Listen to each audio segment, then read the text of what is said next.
Chief Minister Siddaramaiah flags off an election campaign rally in Madikeri.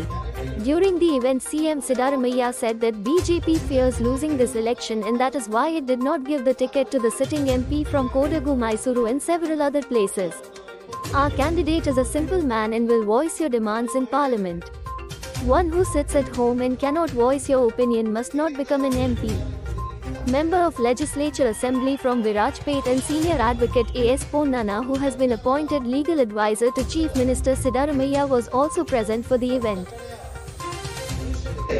ಮಹಿಳೆಯರಿಗೆ ನಮ್ಮ ಯೋಜನೆಗಳು ಹೋಗಬೇಕು. ಅವರು ಕೂಡ ಸಮಾಜದ ಮುಖ್ಯವಾಹಿನಿಯಲ್ಲಿ ತಲೆ ಎತ್ತಿ ಎದೆ ತಟ್ಟಿ ನಡೆಯುವಂತೆ ಆಗಬೇಕು. ಇದು ಬಡವರಿಗೋಸ್ಕರ ಆಗಿರುವಂತಹ ದೇಶ, ಇದು ಬಡವರ ಪಕ್ಷ. ಆ ರೀತಿಯಾದಂತಹ ಕೆಲಸವನ್ನ ಹಗಲಿರುಳು ಶ್ರಮಿಸಿ ಮಾಡಿದಂತ ಮುಖ್ಯಮಂತ್ರಿಗಳು, ಉಪಮುಖ್ಯಮಂತ್ರಿಗಳು, ಸಚಿವರು ಎಲ್ಲರೂ ಕೂಡ ಇವತ್ತು ನಮಗೆ ಬಹಳ ಸಂತೋಷದ ದಿನ. ಅವರೆಲ್ಲರೂ ಕೂಡ ಇವತ್ತು ವೇದಿಕೆಯ ಮೇಲಿದ್ದಾರೆ. ನಾನು ಇಷ್ಟೇ ಹೇಳಲಿಕ್ಕೆ ಬಯಸ್ತೀನಿ ಬಂಧುಗಳೇ, ನಮ್ಮ ಪಕ್ಷದ ಸರ್ಕಾರದ ನೀತಿಗಳು ಎಲ್ಲರಿಗೂ ಹೋಗ್ಬಿಟ್ಟಿದೆ. ಎಲ್ಲೋ ಕೆಲವು 1-2% ತಪ್ಪೋಗಿರೋರು ಇದ್ರೂ ಕೂಡ ಈ ಅನುಷ್ಠಾನದ ಸಮಿತಿಗಳ ಮೂಲಕ ಅವ್ರಿಗೂ ಕೂಡ ಹೋಗ್ಬಿಡ್ತದೆ. ಅದರಿಂದ ಜನ ನಮ್ಮ ಪರ ಇದೆ. ನಾನು 58 ಪಂಚಾಯಿತಿ ಪುರಸಭೆಯನ್ನ ಸಂಪೂರ್ಣ ಸಂಚಾರವನ್ನು ಮಾಡಿದ್ದೆ. 2ನೇ ಬಾರಿ ಮಾಡ್ತಾ ಇದ್ದೆ ಚುನಾವಣೆ ಸಂದರ್ಭದಲ್ಲಿ. ಜನ ನೇರವಾಗಿ ನಮ್ಮನ್ನ ಮೆಚ್ಚುಗೆಯನ್ನು ವ್ಯಕ್ತಪಡಿಸ್ತಾ ಇದ್ದಾರೆ, ಪ್ರಶಂಸೆಯನ್ನು ವ್ಯಕ್ತಪಡಿಸ್ತಾರೆ. ಇದನ್ನ ಬಳಸುವಂತ ಸಂದರ್ಭ ತಾವಿಲ್ಲಿ ಸೇರಿದವರು ಹೆಚ್ಚಿನಾಗಿ ಎಲ್ಲ ಕಾಂಗ್ರೆಸ್ ಪಕ್ಷದ ಕಾರ್ಯಕರ್ತರು, ನೀವು ಮನೆ ಮನೆಗೆ ನಾವು ಮಾಡಿರುವಂತ ಕಾರ್ಯಕ್ರಮಗಳನ್ನ ಮುಗಿಸಿ ಇವತ್ತು ಮೊನ್ನೆ ಮುಖ್ಯಮಂತ್ರಿಗಳು ಮಾತಾಡಿದ್ರು, ಬಹಳ ಆಶ್ಚರ್ಯ ಆಯಿತು.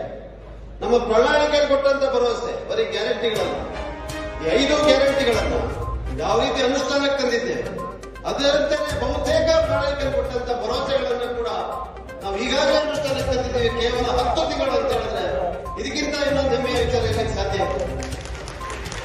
ನಾನು ತಮ್ಮನ್ನು ಪ್ರಶ್ನೆ ಕೇಳಲಿಕ್ಕೆ ಬಯಸ್ತೇನೆ. ತಾವು ಕೂಡ ನಮ್ಮ ವಿರೋಧ ಪಕ್ಷದವನ್ನ ಕೇಳ್ತೇವೆ. ಇವತ್ತು ನಾವು ಗ್ಯಾರಂಟಿಗಳನ್ನ ಅನುಷ್ಠಾನಕ್ಕೆ ತಂದಿರಲಿಲ್ಲ ಅಂತ ಹೇಳಿದ್ರೆ ನಾವು ಮತ ಕೊಡ್ಲಿಕ್ಕೆ ಆಗ್ತಾ ಇತ್ತ? ನಾವು ಪ್ರಚಾರ ಮಾಡ್ಲಿಕ್ಕೆ ಸಾಧ್ಯ ಇತ್ತಾ? ನಾವು ಮತ ಕೇಳಲಿಕ್ಕೆ ಸಾಧ್ಯ ಇತ್ತಾ? ನಾನು ನಿಮ್ಮಲ್ಲಿ ಕೇಳ್ತಿರುವಂತ ಪ್ರಶ್ನೆ ಸಾಧ್ಯನೇ ಇರಲಿಲ್ಲ. ಆದ್ರೆ ಇವತ್ತು ಅನುಷ್ಠಾನಕ್ಕೆ ತಂದಿದ್ದೇವೆ. ಮನೆ ಮನೆಗೆ ಹೋಗಿ ನಾವು ಮತಗಳನ್ನ ನಾವು ತಂದಂತ ಕಾರ್ಯಕ್ರಮದ ಮೂಲಕ ಕೇಳಬೇಕು.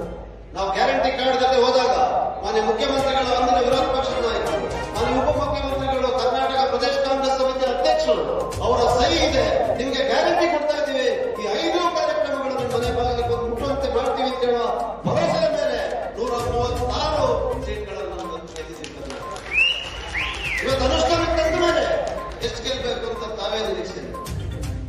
ಅನುಷ್ಠಾನಕ್ಕೆ ತಂದ ಮೇಲೆ ನಾವು ಕೊಟ್ಟಂತ ಭರವಸೆಗಳನ್ನ ಇವತ್ತು ಪೂರೈಸಿದ್ದೇವೆ. ಕೊಟ್ಟ ಮಾತಿನಂತೆ ನಡೆದಿದ್ದೇವೆ. ನುಡಿದಂತ ಸರ್ಕಾರ ಇದು. ನೀವು ಮತಗಳು ಕೊಡಿ ಅಂತ ಹೇಳಿದ್ರೆ 22 ಸೀಟ್ಗಳು ನಾವು 28 ಗೆಲ್ಲಬೇಕು ಅಂತ ಹೇಳುವಂತ ಸಂಪೂರ್ಣ ನಂಬಿಕೆ ಇದೆ. ಅದರಲ್ಲಿ ಮೈಸೂರು, ಕೊಡಗು ಲೋಕಸಭಾ ಕ್ಷೇತ್ರ ಕೂಡ ಒಂದು ಹೇಳುವಂತ ವಿಶ್ವಾಸ ನಮ್ಮೆಲ್ಲರಲ್ಲೂ ಇರಬೇಕು. ಇವತ್ತು ಅದಲ್ಲದೆ ಅಭಿವೃದ್ಧಿ ಕಾರ್ಯಕ್ರಮಗಳನ್ನ ಕ್ಷೇತ್ರದಲ್ಲೂ ಕೂಡ ತಂದಿದೆ. ಹಲವಾರು ಅಭಿವೃದ್ಧಿ ಕಾಮಗಾರಿಗಳನ್ನ ತಂದಿದೆ. ಇದೆಲ್ಲವನ್ನ ಶ್ವೇತಪತ್ರದ ಮೂಲಕ ಬಿಡುಗಡೆಯನ್ನು ಕೂಡ ಮಾಡಿದೆ. ನಾವು ಮಾಡಿದಂತ ಕೆಲಸವನ್ನ ನಾವು ಮಾಡಿದ್ದು ಅಂತ ಹೇಳುವಂತ ಚಾಳಿ ಇದೆ.